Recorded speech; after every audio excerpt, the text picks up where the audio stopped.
Pipo Lafata connaît le bif par cœur, 31e présence en tant que bénévole au festival. Ils m'ont demandé de leur donner un coup de main aux 60 ans du film fantastique, donc c'était avant le premier bif.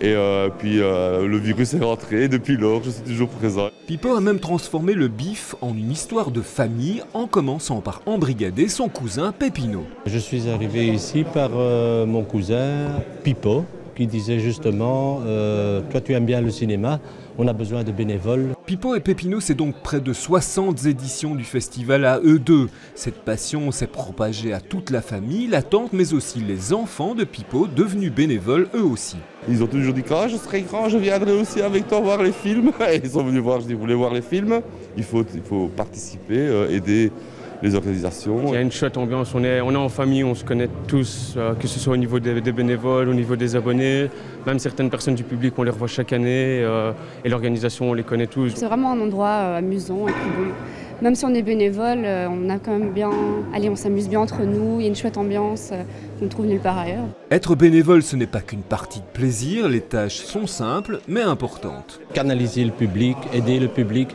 être à la disposition du BIF. Le bif, c'est aussi une manne incroyable de souvenirs.